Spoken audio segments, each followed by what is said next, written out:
उन्होंने क्या किया कुंडा थाना को क्या करके केस को बंद कर दिया, बंद करवा दिया। और आज तक उसको पवन कुमार डीएसपी ने और कुंडा थाना ने उसको प्रधानमंत्री, राष्ट्रपति सभी को मैंने लेटर लिखा कि इस तरह साथ मेरे साथ लॉकडाउन में मेरे साथ एक अन्याय हुआ है। किसी ने कुछ नहीं किया।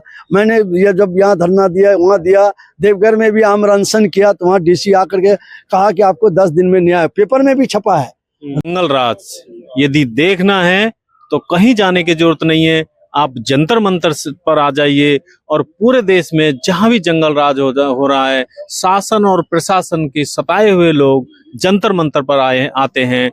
इसी तरह के एक सिस्टम के सताए हुए सज्जन हमारे साथ हैं और उनसे जानने की कोशिश करेंगे कि क्या किस तरह से उन्हें सताया हुआ है, क्या इशू है आपका। मेरा नाम दिवाकर सिंह है।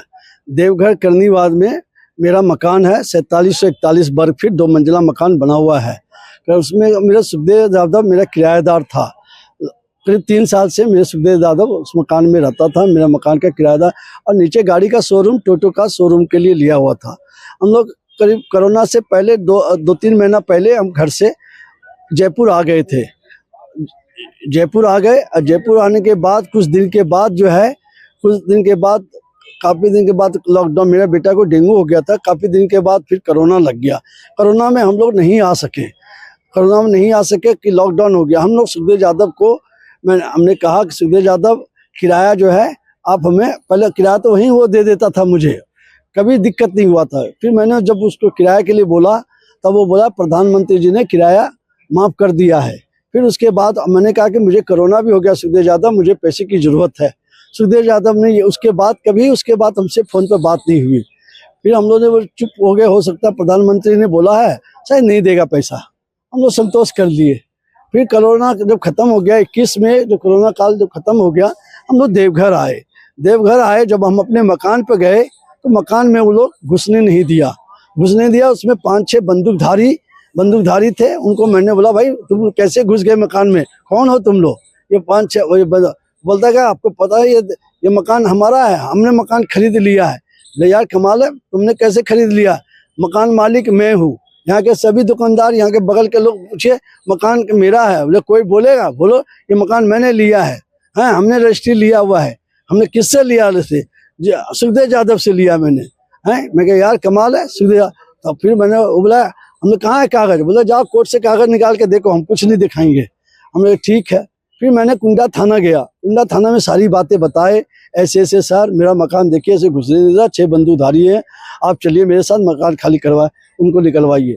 उन्होंने बोला बैठिए। शाम तक मुझे बैठा के रखा, कुछ नहीं हुआ। फिर हमने देखा कि ये तो परेशान कर रहा है मुझे।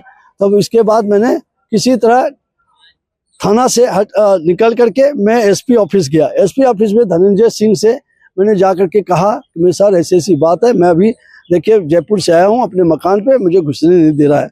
बोलता है वो आपका मकान है, जी हाँ। उन्होंने तुरंत फ़ोन किया वहाँ के कुंडा थाना प्रभारी को, प्रवीण कुमार को, बोला ये क्या मसला है जी, इनको क्यों नहीं, ऐसे घर में कौन आदमी घुस गया है। बोलता है सर वो तो फोन, उसने कहा कि मैंने मकान रजिस्ट्री ले लिया है, खरीद लिया है। हाँ रजिस्ट्री ले लिया। बोले जी हाँ सर वो तो रजिस्ट्री ले लिया है। बोलता है हमने बात किया था, तो बोला कि ले लिया हमने। सर उसने बुलाया भी नहीं उस मकान मालिक को, जो सुखदेव यादव जो मेरे किराएदार, उसको नहीं बुलाया इन्होंने ऐसे। फिर बोला क्या अच्छा आप कागज लेके आइए, कोर्ट से कागज निकाल के आइए। कागज मैंने 3-4 दिन 5 दिन लग गया मेरे कोर्ट से कागज निकालने में। वो भी 32,000 रुपया लगा कोर्ट से कागज निकालने में। हाँ 32,000 रुपया लिया उन्होंने। और हमारा कोर्ट से कागज ले करके फिर मैंने एसपी साहब को दिखाया, ये किया। फिर एसपी साहब ने एफआईआर दर्ज किया। एफआईआर दर्ज करके जी एफआईआर की कॉपी है आपके पास। हाँ जी सर, उसमें सब धारा वही लगा हुआ है। हाँ उसमें धारा लगे हैं सब चीज के। तो एसपी साहब ने फिर वो धारा लगवाया, उससे वो धारा लगा करके वो केस नंबर था 04522 दिनांक ये 4/3/22 को केस दर्ज हुआ। धारा 420, 471, 406, 468, 467 ये धाराएं लगवाए एसपी साहब ने। एसपी साहब ने कहा इस साले को 24 घंटे में पकड़ के लाओ, उसको कहीं से भी लाओ और घर खाली कराओ। फिर कुछ दिन के बाद एसपी साहब का ट्रांसफर हो गया। एसपी साहब का ट्रांसफर होने के बाद तो ऐसा तो नहीं ट्रांसफर उसी ने करा अब दिया जो हो भी सकता है कि ट्रांसफर करा दिया हो, ये कर दिया हो।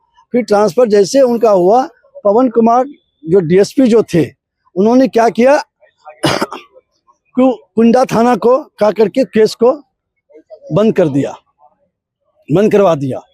और आज तक उसको पवन कुमार डीएसपी ने और कुंडा थाना ने उसको पकड़ के नहीं लाया, ना कोर्ट में पेश किया। तो मतलब पुलिस की मिली भगत है। हाँ, काफी मात्रा में उन्होंने पैसे लिए। मुझे यहाँ तक कि लोगों ने कहा, बड़ा आरोप लगा रहे हैं। हाँ, काफी लोग कहा कि कम से कम 50 लाख रुपया, 30 लाख रुपया तो उसने बोलता कि सुभाष चंद्र जाट जो एसपी है, और 20 लाख रुपए में 10-10 लाख रुपया, और ये परवीन कुमार और ये डीएसपी पवन कुमार, इन्होंने लिए 50 लाख रुपये और मेरे केस को रफ्फा दफ्फा कर दिया। मुझे बोला जाओ कोर्ट में जाओ, ये कोर्ट का मामला है। हाँ, अब क्या, मुझे बोलता है कोर्ट में जाओ। वो रजिस्ट्री दिखा रहे हैं, तो उसमें रजिस्ट्री में तो गवर्नमेंट ने स्ट्रिक्ट रूल कर दिए। हाँ, चेक से पेमेंट होती है। कुछ नहीं, ना मेरा आज तक कागज देखा उन्होंने, किसी तरह का कागज नहीं देखा, ना मेरी बात सुनी।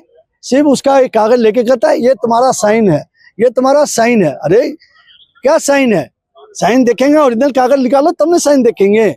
कभी तो उसने लाई नहीं कागज।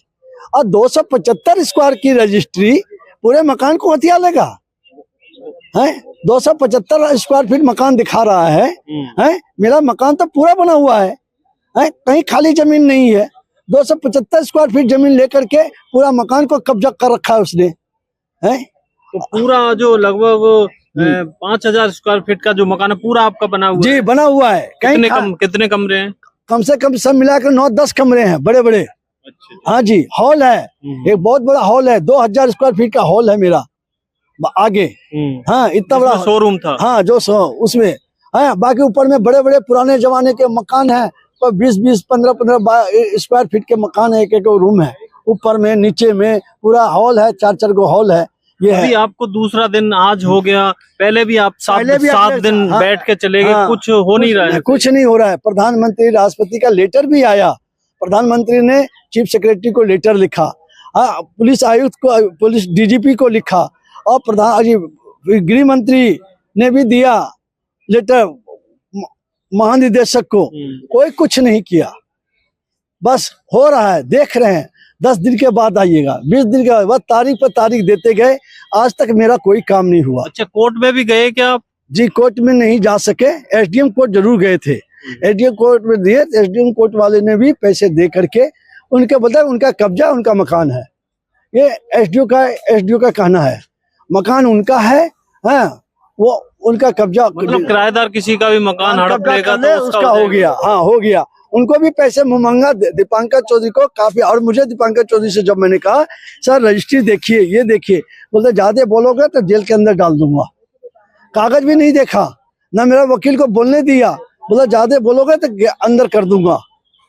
ये कह करके फिर मैंने बोला क्या करूं, मेरा कुछ नहीं। मुख्यमंत्री जी आए, जौहर यात्रा में देवघर आए, रात को 1 बजे उनसे मैंने मिला, जो मुख्यमंत्री हेमंत सोरेन जी से, उनसे सारी बातें की। वहाँ पे एसपी था, डीएसपी था, डीसी, उपायुक्त डीसी था, सभी लोग थे। सबसे उन्होंने आदेश भी दिया इनकी केस को 10 दिन के अंदर।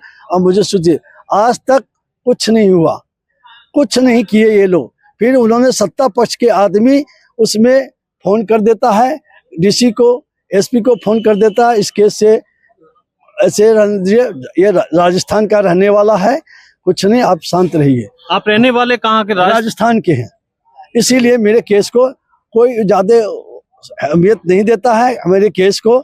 और मुझे जान से मारने के लिए अब तो पुलिस प्रशासन और प्रशासन उनके स्टाफ लोग लग जाता है कि मैं अगर देवघर में आता हूँ, वो फोन कर देता है, अरे वो दिवाकर सिंह आ गया फिर से। हाँ, उनके गुंडे आ जाते हैं मुझे खोजने के लिए, जान से मारने के लिए। मैं क्या करूं, मैं कहाँ जाऊं? इसके लिए फिर मैंने कोई जानलेवा हमला भी हुआ है? हाँ, एक बार चाकू से कोर्ट में 3/4/23 को कोर्ट में 3 बजे दोपहर में मुझे चाकू से हमला किया। मैं घायल भी हो गया, एफआईआर दर्ज भी नहीं किया मेरा, और कोर्ट में भी ऐसे मैंने कोर्ट में पेश किया। कोर्ट में मेरा केस चल रहा है वो। हाँ, गवाह भी मैंने दिया कोर्ट में।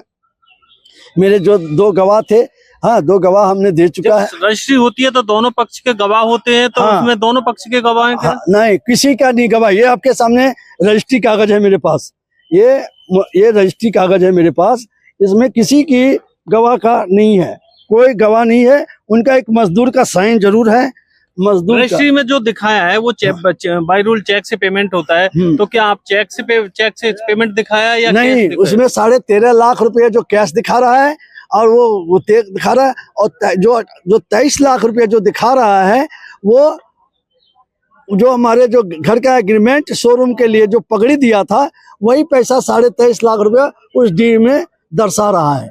जो ये चेक है, ये चेक तो वो उसी पीरियड का है क्या? नहीं, ये कितने दिन पहले का है? ये 18 का करीब 1.5 साल पुराना चेक है। 1.5 साल पहले हाँ, पैसा दिया हुआ उसको दिखा रहा है, रजिस्ट्री में दिखा रहा है उसको। ये रजिस्ट्री में उन्होंने दिखा रहे हैं, ये रजिस्ट्री में ये दिखा रहे हैं। अच्छा, रजिस्ट्रार ऑफिस में भी गए, वहाँ भी आपने कुछ लेटर वेटर लिखा? हाँ वहाँ भी दिया, 21 को दिया, डीसी को दिया, डीसी रजिस्ट्रार को दिया, सभी को मैंने दिया।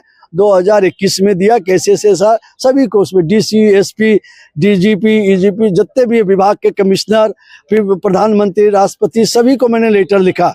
इस तरह मेरे साथ लॉकडाउन में मेरे साथ एक अन्याय हुआ है, किसी ने कुछ नहीं किया। मैंने ये जब यहाँ धरना दिया, वहाँ दिया, देवघर में भी आमरण अनशन किया, तो वहाँ डीसी आकर के कहा कि आपको 10 दिन में न्याय, पेपर में भी छपा है, 10 दिन में आपको न्याय मिलेगा। प्रभात खबर में छपा, इंडियन पंच में छपा, बहुत सी पेपर में छपे। इन्होंने फिर प्रधानमंत्री, राष्ट्रपति का भी इन्होंने पत्र का पर भी जांच नहीं हो सकी आज तक, जांच उनकी प्रधानमंत्री। और मैं तो यही आप लोग से यही कहना है कि प्रधानमंत्री जी से, राष्ट्रपति जी से और गृह मंत्री जी से और केंद्र ये यूपीए सरकार राहुल गांधी जी से कहना चाहता हूँ, झारखंड के हाथ जोड़ के विनती करता हूँ कि मेरा मकान मुझे चाहिए। हम 3 साल से हम परिवार के साथ रोड पर भटक रहे हैं। मेरी जवान बेटी को लेके इधर उधर भटक रहे हैं। मेरी बेटी की पढ़ाई खराब हो गई। संजीवियस की मेरी बेटी देवघर में पढ़ती थी और मेरी बेटी जयपुर में मैट्रिक, मैंने किसी तरह जयपुर में मैट्रिक कराया। उसके बाद आज तक मैं उसको 12वीं में 11वीं में भी नाम नहीं लिखा सका, क्योंकि हमारे पास ना पैसा है न खाने का। वही देवघर के मकान से मेरा घर का खाना पालन पोषण होता था, वो मेरा बंद हो गया। 3-4 साल से मेरा बंद हो गया। वही एक इनकम सोर्स है मेरा, ना नौकरी है ना कुछ है। मेरी जवान बेटी की शादी करना है, मैं क्या करूं? घर का सारा सामान उन्होंने लूट लिया। और वहाँ के अड़ोस पड़ोस से भी आप पूछ सकते हैं कि मैंने मकान नहीं बेचा है, ना मैं घर खाली किया हूँ, ना कोई तो बोलेगा। अगर मैं गलत हूँ तो मुझे आजीवन कारावास दे दो, कोई भी जो भी सजा हो आप दे सकते हो। मैंने मकान नहीं बेचा है, ना मेरी वाइफ साइन की है, ना किसी तरह का विटनेस है, ना किसी तरह का कोई रेट पे नहीं है। बताइए, 6 करोड़ का मकान 41 लाख में बेच दिया है, जैसे कि हम पागल हैं। हम किसी को अगर किसी को रातों रात भी कहेंगे कि हमको साला 2 करोड़ रुपया दे दो, तो तुरंत हमको 2 करोड़ रुपया दे देगा मकान के लिए। हाँ, मैं 41 लाख में बेच दूंगा 6 करोड़ का मकान। दुनिया मेरे मकान के लिए हाथ हारा हुआ है देवघर में, हमने बेचा नहीं है। और ये मेरा मकान 41 लाख में बेच दिया है। तो ये आपने व्यथा सुनी, 70+ हैं, सीनियर सिटीजन हैं, किस तरह से जंतर मंतर पर दिल्ली में धक्के खा, 73 साल की उम्र है। आप ज्यादा से ज्यादा वीडियो को शेयर करें, लाइक करें, सब्सक्राइब जरूर करें। अब बस 24 अखबार रोड पे मैं आत्मदाह कर लूंगा। ये इसका हम सहमत नहीं करते। मैं थक चुका हूँ, हर जगह से थक चुका हूँ। अब मैं क्या बच्चे को मुंह दिखाऊंगा, क्या करूंगा? बेटी की शादी मैं कहाँ से करूँ? इससे अच्छा मैं अपने आप को आत्मदाह कर लूंगा 24 अखबार रोड पर। ये आखिरी मेरा ये निवेदन है सभी प्रधानमंत्री से, राष्ट्रपति से, गृह मंत्री से और राहुल गांधी जी से भी। मैं सभी से हाथ जोड़ कर निवेदन है, हेमंत सोरेन जी से भी हाथ जोड़ कर विनती करता हूँ कि मेरा मकान मुझे मिल जाए और उस पर कानूनी कार्रवाई हो, सुखदेव यादव पर जांच हो। बस यही मैं चाहता हूँ। हम ये आत्मदाह की बात को सहमत नहीं है, लेकिन यदि पोजीशन वाले नेता सुन रहे हों, राहुल गांधी सुन रहे हो, तो इनकी मदद करें, क्योंकि ये 24 अखबार रोड AICC के हेड ऑफिस पे इस तरह की घटना के लिए अंजाम देने की कोशिश कर रहे हैं। तो जल्दी से जल्दी इनकी प्रॉब्लम को सॉल्व किया जाए। Thank you.